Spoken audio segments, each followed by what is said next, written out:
Hello my dear students, hopefully आप सब अच्छे ही होंगे। कैसे हैं आप सब लोग? Today we will talk about biochemical test of carbohydrate. Biochemical test हम बायोकेमिस्ट्री में परफॉर्म करते हैं। मोस्टली बायोकेमिस्ट्री के लेबॉर्ट्री में जनरली हम कुछ फिजियोलॉजिकल टेस्ट करते हैं, तो उसकी कुछ बेसिस हैं जो हम लेबॉर्ट्री में भी बायोकेमिस्ट्री के कुछ टेस्ट परफॉर्म करवाते हैं। उसकी एक इन लिस्ट जो जनरल टेस्ट है बायोकेमिस्ट्री की, वो यहाँ पे मैं शेयर कर रही हूँ। सो हमारे पास जो कार्बोहाइड्रेट है, जनरली अगर हमारे पास कुछ बीकर्स में सारे सोल्यूशन गिवन हो और ये कहा जाए कि इनमें से किस में कार्बोहाइड्रेट है, किसी दूसरे में प्रोटीन है, तीसरे में लिपिड्स हैं, तो हम कैसे डिस्टिंक्ट करेंगे, कैसे इनको डिटेक्ट करेंगे कि इसमें कार्बोहाइड्रेट है। यानी कि लेट्स सपोज आपके पास 3 बीकर्स आपके पास पड़े हुए हैं और कह रहे हैं कि इसमें कोई ऑर्गेनिक सोल्यूशन है या सिंपल डिस्टिल्ड वाटर है एक में और एक में सिर्फ कार्बोहाइड्रेट है, then how you will detect that carbohydrate is present और नॉट। सो इसके लिए हम एक मोस्ट कॉमन जनरलाइज टेस्ट करते हैं, that is called Molisch test. Molisch test will be positive for all of the carbohydrate.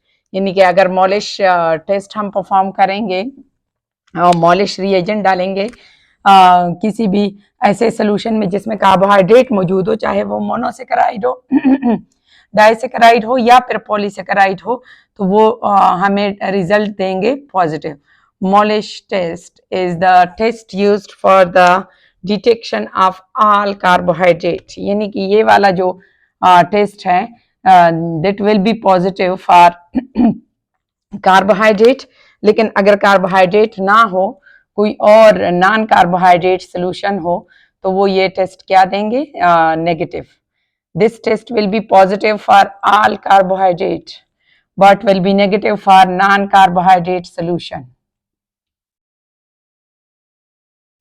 ठीक। और यही जो आगे हम इस कार्बोहाइड्रेट और नॉन कार्बोहाइड्रेट तो हमने डिस्टिंक्ट कर दिया। लेट्स सपोज हमने मॉलिश रिएजेंट डाल दिया। मॉलिश रिएजेंट क्या है, इसके प्रोसीजर एंड प्रिंसिपल्स क्या हैं, ये मैं आगे के लेक्चर्स में समझाऊंगी। तो हमारे पास कार्बोहाइड्रेट की डिटेक्शन हो गई। आगे जब हम टेस्ट करेंगे, सो इसके लिए हम कर सकते हैं कि हम डिटेक्शन कर दें कि either this carbohydrate is a polysaccharide और मोनो एंड डाइसेकेराइड। यानी इसमें इन दोनों में डिस्टिंक्शन करने के लिए कि ये पॉलीसेकेराइड है या मोनो या डाइसेकेराइड है। सो इस कार्बोहाइड्रेट को डिस्टिंक्ट करने के लिए हम टेस्ट परफॉर्म करते हैं, दैट इज डाई और मोनोसेकेराइड। तो इन 3 क्लासेस को आपस में डिस्टिंक्ट करने के लिए हम टेस्ट परफॉर्म करते हैं, and that test name is iodine test. Iodine test is used for the distinction of polysaccharide from mono and disaccharide. ठीक है, सो आयोडीन टेस्ट हम परफॉर्म करते हैं। As I have already told you that iodine will gives a blue colour with polysaccharide में starch में blue colour देते हैं, glycogen के साथ ये रेड कलर देते हैं और डिक्सट्रीन के साथ ये येलो कलर देते हैं। तो हमारे पास ये पॉलीसेकेराइड के लिए पॉजिटिव है और मोनो या डाइसेकेराइड के लिए इसका रिजल्ट क्या आएगा? Negative. So it will gives a positive result for all the polysaccharides but will gives a negative result in case of mono or disaccharides. So हमें पॉलीसेकेराइड में आयोडीन जब हम डालते हैं तो स्टार्चेस में ब्लू एंड ग्लाइकोजन के साथ ये रेड कलर देते हैं। और आगे जो तीसरा वाला टेस्ट है वो जो हम इसके लिए परफॉर्म करेंगे, यानी कि मोनो और डाई और पॉली को तो हमने अलग अलग कर दिया।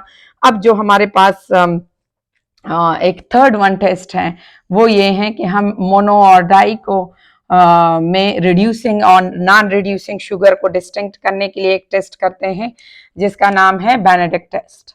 ठीक है, बेनेडिक्ट, फेलिंग या टॉलेंस तीनों हम परफॉर्म करते हैं two distinct between reducing and non reducing sugar. Reducing और नॉन रिड्यूसिंग शुगर क्या है, ये ऑलरेडी मैं लेक्चर्स में डिस्कस कर चुकी हूँ in detail. Reducing and non reducing sugar, अगर किसी को क्लियर नहीं है तो जाके उस वीडियोस में माय प्रीवियस लेक्चर्स में ये देख लें कि रिड्यूसिंग और नॉन रिड्यूसिंग शुगर क्या चीज है। तो हम इनके लिए टेस्ट करते हैं, रिड्यूसिंग और नॉन रिड्यूसिंग को डिस्टिंक्ट करने के लिए हम जो टेस्ट करते हैं that is Benedict test, Fehling test, या फिर हम सिल्वर मिरर टेस्ट जिनको बोलते हैं, ठीक है, जिसमें हम एम्यूनिकल सिल्वर सोल्यूशन लेते हैं। बेनेडिक्ट टेस्ट, फेलिंग टेस्ट और टॉलेंस टेस्ट ये यूज होते हैं। टॉलेंस टेस्ट और सिल्वर मिरर टेस्ट भी इसको बोलते हैं। सो ये टेस्ट यूज होते हैं फॉर द डिस्टिंक्शन और for the differentiation of reducing sugar from non reducing sugar. अब जब हम आगे इसको लेके जाते हैं, सो नॉन रिड्यूसिंग शुगर को के लिए कुछ टेस्ट किए जाते हैं आगे फॉर द हाइड्रोलिसिस। इसकी हाइड्रोलिसिस की जाती है और इसके लिए डिफरेंट टेस्ट आगे परफॉर्म करते हैं। So this hydrolysis is another one. This non-reducing sugar can be hydrolyzed by using hydrolysis test. ठीक, अच्छा, अब हमारे पास जो रिड्यूसिंग शुगर है उसके लिए हम टेस्ट करते हैं। उस रिड्यूसिंग शुगर को हम आगे मोनो और डाइसेकेराइड, यानी कि मोनो रिड्यूसिंग शुगर है या डाई रिड्यूसिंग शुगर है। यानी मोनोसेकेराइड तो सारे के सारे रिड्यूसिंग है, लेकिन फिर भी इसमें अगर हम देखते हैं कि हमारे पास ये मोनोसेकेराइड का रिड्यूसिंग शुगर है या डाइसेकेराइड। डाइसेकेराइड में रिड्यूसिंग शुगर कौन कौन से थे? लेक्टोज और माल्टोज। सक्रोज जो था वो नॉन रिड्यूसिंग शुगर था, हमने डिटेल में पढ़ा है। सो हमारे पास जो रिड्यूसिंग शुगर है उसमें मोनो और डाइसेकेराइड में डिस्टिंक्ट करने के लिए, इसको डिफरेंशिएट करने के लिए हम टेस्ट करते हैं बर्फाइट टेस्ट। कौन सा टेस्ट करते हैं? बर्फाइट टेस्ट। ठीक, सो बर्फाइट test is used for the distinction of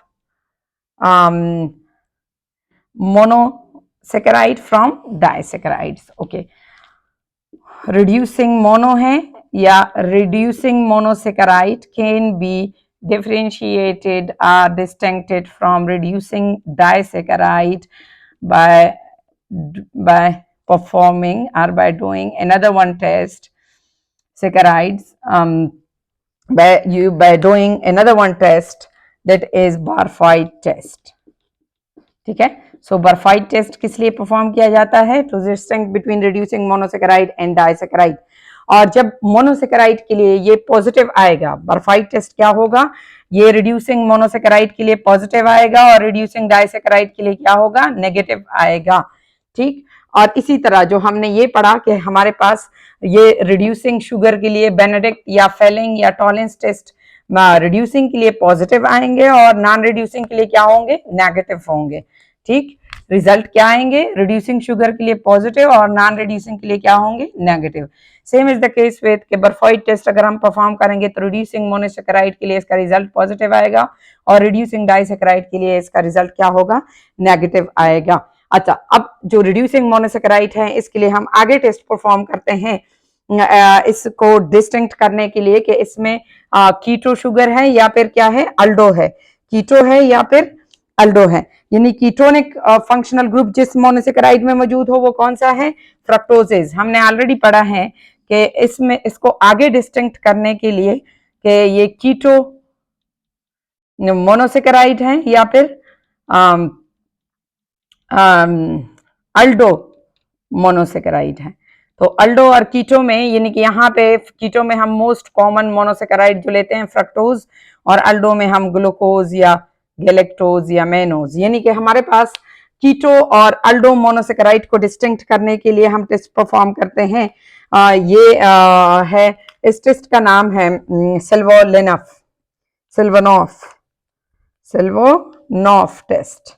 ये जो टेस्ट परफॉर्म करते हैं हम, दैट इज सिल्वोनॉफ टेस्ट। यानी सिल्वोनॉफ टेस्ट वो होता है कि वो सिल्वोनॉफ test is used to distinct between fructose and glucose या galactose हम लिख सकते हैं, या कीटो एंड अल्डो शुगर। ये हमारे पास अल्डोजिस के लिए नेगेटिव, ग्लूकोज के लिए नेगेटिव आएगा इसका रिजल्ट, और जो फ्रक्टोज होगा या कीटो शुगर होगा उसके लिए इसका रिजल्ट क्या आएगा? पॉजिटिव आएगा। और जो रिड्यूसिंग डाइसेकेराइड है उसके लिए हम आगे टेस्ट परफॉर्म करते हैं another one test, that is the test used for reducing disaccharides are osazone is crystal formation, osazone test. So हमारे पास ये कुछ टेस्ट हैं जो कि हम परफॉर्म करते हैं generally for carbohydrate. The first one test is Molisch test. ठीक, इसकी अगर मैं सीक्वेंस लिखवा दूं कि first one test is to distinguish between all carbohydrate from non carbohydrate, तो मॉलिश टेस्ट परफॉर्म करते हैं, वो कार्बोहाइड्रेट के लिए पॉजिटिव आएगा और नॉन कार्बोहाइड्रेट के लिए क्या होगा, नेगेटिव होगा। और फिर जो है कार्बोहाइड्रेट पॉजिटिव हो गया तो आगे जो है पॉलीसेकेराइड और डाई एंड मोनो में डिस्टिंक्ट करने के लिए, डिफ्रेंशिएट करने के लिए हम आयोडीन टेस्ट करते हैं, और अगर ये पॉलीसेकेराइड हो तो आयोडीन टेस्ट पॉजिटिव देगा, और अगर ये डाई एंड मोनोसेकेराइड हो तो आयोडीन टेस्ट नेगेटिव आएगा।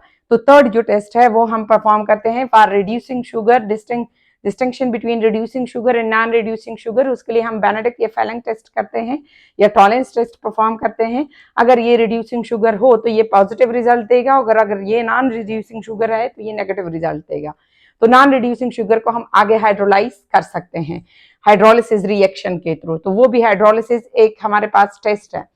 एंड जो रिड्यूसिंग शुगर है उसमें रिड्यूसिंग मोनोसेकेराइड और रिड्यूसिंग डाइसेकेराइड दोनों होते हैं। रिड्यूसिंग मोनोसेकेराइड पॉजिटिव रिजल्ट देगा और जो रिड्यूसिंग डाइसेकेराइड्स होंगे वो नेगेटिव रिजल्ट देगा विद बर्फाइड रिएजेंट।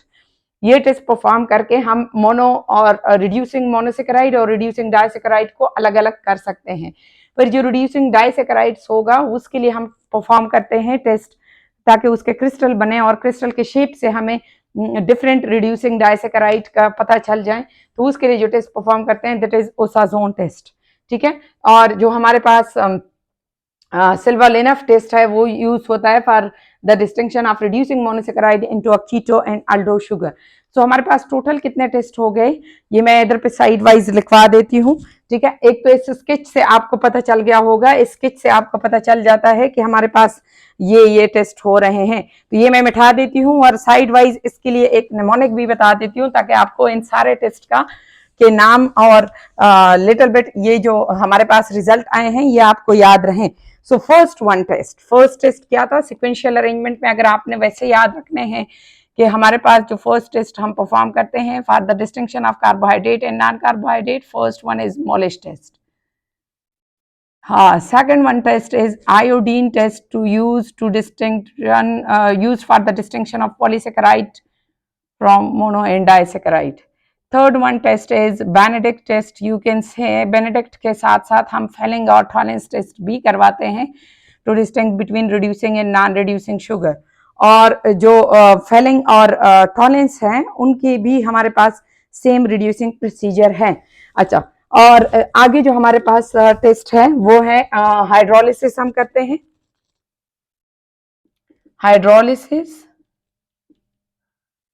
हाइड्रोलिसिस एंड जो फिफ्थ वन है या हम यानी हाइड्रोलिसिस को अगर आप फिफ्थ नंबर पे लिखते हैं तो बेनेडिक्ट के बाद बर्फाइड टेस्ट हम परफॉर्म करते हैं ताकि बी के साथ आपको याद रहे। Barfoed's test to distinguish between keto and aldo sugar, and जो डाइसेकेराइड्स से रिड्यूसिंग उसको हम हाइड्रोलाइज करते हैं आगे। और जो हमारे पास आगे टेस्ट हैं, आगे हमने कीटो और अल्डो शुगर को अलग अलग कर दिया बर्फाइड टेस्ट के थ्रू, और फिर हमने परफॉर्म किया Seliwanoff test to distinguish between the keto and aldo sugar, and जो seventh one test है that is osazone test used for reducing disaccharides। तो ये इसकी sequential arrangement है, तो आप लिख सकते हैं कि इसको एक निमोनिक के साथ याद रख सकते हैं that mall, ठीक है, शॉपिंग मॉल होता है ना, mall is big or best but having